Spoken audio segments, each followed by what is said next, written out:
Assalamualaikum warahmatullahi wabarakatuh. Baik anak-anak, selamat datang di tutorial mengerjakan tugas kimia. Oke, Bapak sudah share alamat blog Bapak ya, Google Site Bapak di sini ya. Nah, bentuknya seperti ini.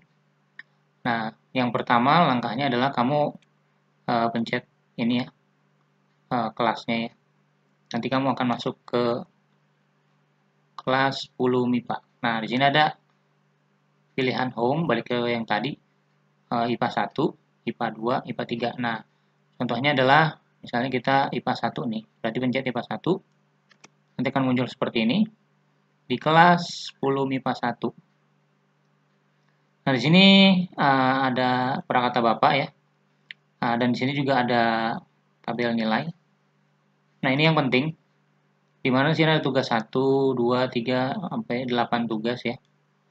Di mana tugas 1 sampai 5 ini tugasnya Bu Hana, terus tugas 1 sampai 3 tugas Bapak nih, 3 terakhir. Nah, tapi di sini sudah gabungan ya, Bu Hana ya. Jadi kalau kamu udah ngerjain perbaikan yang Bapak berikan itu udah berubah. Nah, di sini tulisan kosong artinya ada kosong nih 7 nih. Contohnya Ahmad Rivaldi. Berarti dia belum mengerjain ini, ada 7 tugas. Terus kurang 1. Nah, berarti dia udah ngerjain tapi nilainya kurang gitu ya. Gimana kalau kayak Alfri berarti ini tugas kosongnya nggak ada nih. Berarti udah ngerjain semua. Cuma kurangnya 2, di sini ada 2 tugas yang kurang. Artinya di bawah nilai 75. Tapi kalau di rata-rata nilainya ini cukup gitu ya. Seperti itu. Selanjutnya gimana, Pak? Dari data yang sudah kamu punya ya, misalnya Ahmad, ini kan masih ada yang kosong gitu ya. Ini bisa kamu kerjakan ya. Atau Alfri juga mau ngerjain ulang, boleh nggak? Boleh. Ya. Gimana caranya, Pak? Di scroll ke bawah ya, turun ke bawah nih, di scroll ini ya, ke bawah. Nah, nanti akan ketemu seperti ini, link-link tugas ya. Terus ke bawah. Nah, di sini ada linknya, ada 8 link ya. Ini ada 5 tugas Bu Hana. Nah, kalau kamu belum ngerjain yang pas Bu Hana ini bisa pencet di sini. Atau misalnya kamu sudah ngerjain tapi nilainya masih kurang. Nah, ini boleh diulang lagi ya. Nah, yang 3 terakhir ini tugas dari Bapak. Tinggal pencet aja, misalnya kita ambil yang ini, klik di sini ya. Klik yang ini. Maka kan kita akan terbawa di tugas daya hantar listrik di Bu Hana yang pertama. Masukkan email kalian, masukkan nama kalian. Ingat namanya ini harus sama persis dengan nama kalian. Kurang sedikit salah misalnya gitu ya. Misalnya nama Agus gitu ya, namanya Agus. Nah, ini kalau ada spasi aja kamu tambahin bisa bahaya gitu ya, nggak kedeteksi. Jadi kalau cuma namanya Agus saja, udah Agus saja. Kalau ada nama panjangnya, tulis nama panjangnya. Pak, ini besar kecil enggak sih, nggak ngaruh. Cuma yang jadi ngaruh itu kalau kamu tambahin spasi di belakang itu berbahaya. Atau misalnya namanya Muhammad disingkat aja M. Terus habis itu Muhammad apa gitu. Nah, nggak boleh harus sama persis ya namanya ya. Kalau Muhammadnya double M gitu ya. Muhammad misalnya Rizal gitu ya. Muhammad Rizal. Nah, kalau double M ya harus double M. Kalau M-nya cuma satu ya M-nya satu saja. Nggak boleh disingkat M atau Mo gitu ya. Terus Rizal gitu ya. Nah, di sini spasi biasanya emang antara nama satu sama dua ada spasi. Tapi di belakangnya hati-hati jangan sampai kamu kasih spasi lagi gitu ya. Nah, ini bisa nanti tidak terdeteksi.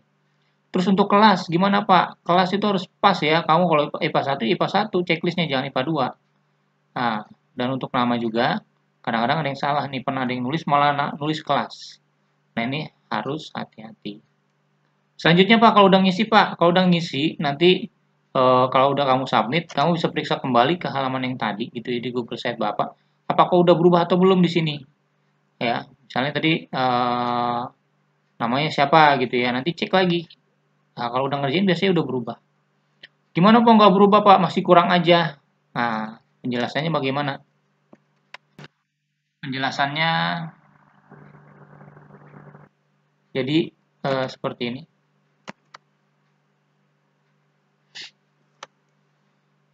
Jadi kamu diberi beberapa kali kesempatan mengerjakan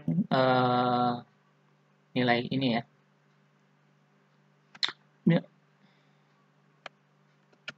Oke, kalau kamu belum mengerjakan maka ini 0, belum pernah mengerjakan, maka nilainya pun 0 ya. Kalau ngerjain pertama gimana Pak? Kalau ngerjain pertama misalnya nilai kamu 100. Oke, yang kamu dapat nanti di halaman yang tadi itu cuma checklist doang ya. Jadi di blok Bapak tadi cuma ada tanda checklist aja di tugas satunya. Nah, kalau udah ada tanda checklist, udah kamu nggak usah ngerjain lagi. Kenapa?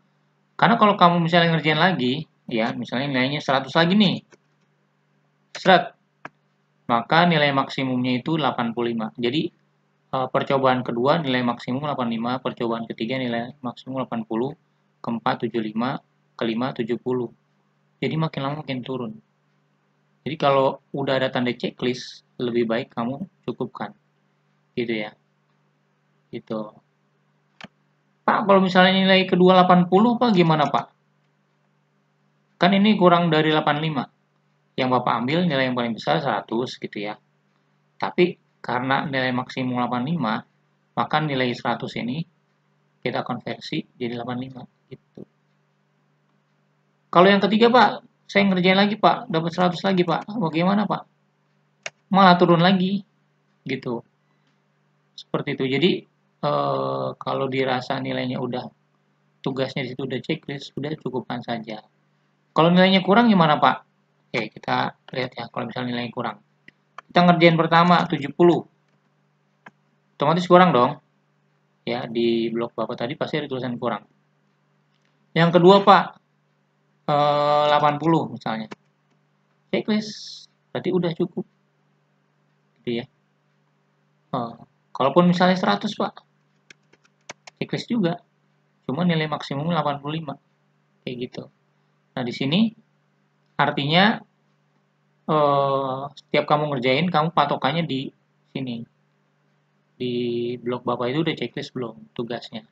Kalau udah kamu ngerjain tugas 1, nah dilihat di tabelnya tadi, tugas 1 itu apakah sudah atau belum gitu ya. Kalau sudah checklist, cukup berhenti. Karena kenapa? Karena kalau kamu kerjain lagi dan kerjain lagi, nilainya makin turun. Nah, di sini untuk memberi kesempatan kamu memperbaiki nilai, tapi supaya kamu juga tetap belajar gitu untuk dapetin nilai yang terbaik. Ya. Dan ini juga untuk membedakan. Kasihan kalau orang udah ngerjain pertama nilainya 100, kamu ngerjain kedua lagi, ngerjain lagi, nilai kamu makin lama makin bagus. Dari sini, jadi ada asas keadilan ya. Dimana kalau misalnya kamu mencoba, ya nilai kamu lebih kurang dibanding yang nyobanya cuma sekali gitu. Nah, seperti itu. Bapak rasa cukup seperti itu. Ya, kalau misalnya kurang paham, mungkin bisa tanya langsung ke Bapak ya. Assalamualaikum warahmatullahi wabarakatuh.